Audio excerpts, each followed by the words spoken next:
بسم اللہ الرحمن الرحیم۔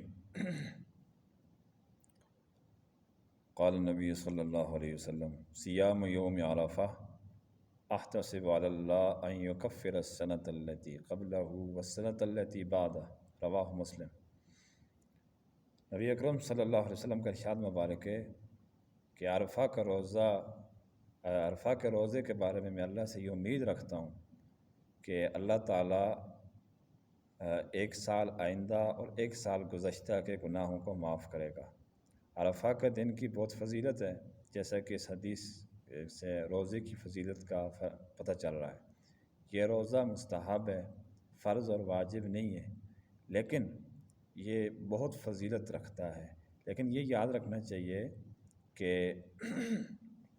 ان میں جو گناہوں کی معافی کا ذکر ہے، اگر اللہ چاہے تو کبیرہ گناہ معاف کر دے، لیکن اس سے صغیرہ گناہ مراد ہے، آئندہ سال کے اور گزشتہ سال کے، گزشتہ ایک سال کے اور آئندہ بھی ایک سال کے سارے کے سارے جو گناہوں کی معافی کا مٹانے کا ذکر ہے وہ صغیرہ گناہ ہے۔ کبیرہ گناہ کے لیے بہرحال توبہ شرط ہوتی ہے، جیسے کسی سے زنا ہو گیا ہے، شراب نوشی ہوئی ہے، نمازیں چھوٹ گئی ہیں، اور زیادہ جو مارکیٹ میں چل رہا ہے وہ فراڈ بہت زیادہ چل رہا ہے آج کل۔ اللہ تعالیٰ سب کو ہدایت عطا فرمائے، بڑے دن کی برکت سے سب کی مغفرت فرمائے، سب کو روزے کی توفیق عطا فرمائے۔ اگر وہ چاہے تو سب گناہوں کو مٹا دے، لیکن یہ ایک بہرحال مراد اس سے صغیرہ گناہ ہے۔ ایک تو یہ بات کریں، دیکھیں ہم سال بھر کھانا کھاتے رہتے ہیں، پیتے رہتے ہیں، تو روزہ ایک ایسی چیز ہے کہ ایک تو یہ مخفی عبادت ہے، پاس بیٹھے ہوئے کو نہیں پتہ چل سکتا کہ آپ کا روزہ ہے یا نہیں ہے، جب تک اظہار نہ کیا جائے، کھایا پیا نہ جائے اس کے سامنے، تو اس وقت تک کوئی پتہ نہیں چل سکتا کہ بندے کا روزہ ہے۔ ایک یہ رازدارانہ عبادت۔ دوسرا، روزہ جو ہے وہ پاکیزگی کا ذریعہ ہے۔ روزے دار کی منہ کی سمیل اللہ تعالیٰ کے ہاں مشک اور عنبر سے بھی زیادہ قیمتی ہے اور اللہ کو محبوب ہے۔ اس طرح ہم اولیاء اللہ میں سے بہت سارے حضرات کو دیکھتے ہیں کہ جو برابر روزہ رکھتے رہے۔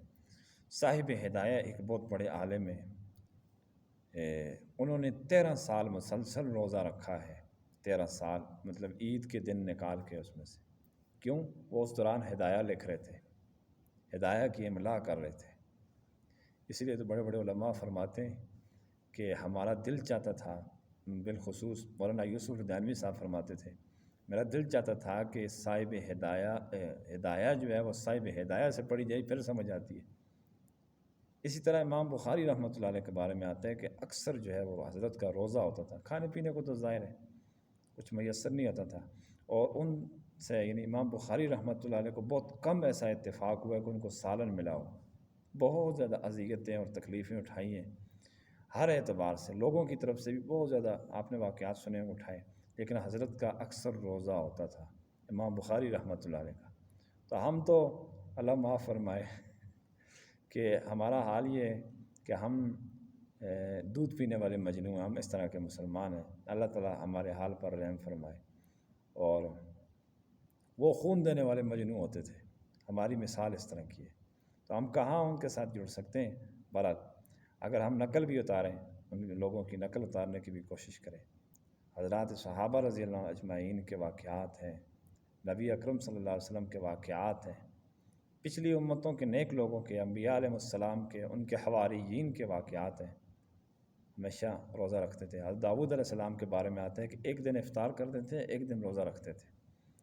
تو روزہ اللہ تعالیٰ کے ہاں رازدارانہ اور بڑی محبوب عبادت ہے۔ حدیث کے اندر آتا ہے وَلَخَلُوفُ فَمِ الصَّائِمِ أَطْيَبُ عِندَ اللَّهِ مِن رِيحِ الْمِسْكِ، کہ روزے دار کی منہ کی بدبو اور سمیل اللہ تعالیٰ کے ہاں مشک اور عنبر سے بھی زیادہ قیمتی اور محبوب ہے۔ اس لیے ایک تو روزے کا خیال رکھنا چاہیے کہ یہ روزہ حتی الامکان ہمیں رکھنا چاہیے کہ حالات بھی اس طرح چل رہے ہیں، اللہ تعالیٰ کا غصہ زیادہ سے زیادہ ٹھنڈے ہو، عورتیں بھی رکھیں، مرد بھی رکھیں، جوان بھی رکھیں، کہ بہت فضیلت ہے اس روزے کی۔ یہ فضیلت کسی بادشاہ کے منہ سے نہیں نکلی ہوئی، جناب نبی کریم صلی اللہ علیہ وسلم کے مبارک منہ سے نکلی ہوئی ہے، وہی کا پیغام ہے، تو اس لیے یہ روزہ رکھنا چاہیے۔ دوسرا یہ کہنا تھا کہ ہمارے پاس سعودی عرب میں 8 تاریخ ہے آج، ابھی مطلب 8 تاریخ ختم ہوگی، 9 تاریخ شروع ہوگی سمجھیے، تو کل ہمارا تو یوم عرفہ ہے، لیکن آپ کا پاکستان والوں کا یوم عرفہ کل نہیں ہے، پرسوں ہے، اس لیے وہ اس دن کے حساب سے روزہ رکھیں گے۔ دوسرا، یوم عرفہ کو یعنی 9 ذی الحجہ کی فجر کو، 9 ذی الحجہ کی فجر کی نماز کے بعد 13 ذی الحجہ کی عصر تک ہر فرض نماز کے بعد ہر مسلمان کو، چاہے مقیم و مسافر ہو، عورت ہو یا مرد ہو، درمیانی بلند آواز سے تکبیرات تشریق پڑھنی واجب ہیں۔ اللہ اکبر، اللہ اکبر، لا الہ الا اللہ، واللہ اکبر، اللہ اکبر وللہ الحمد۔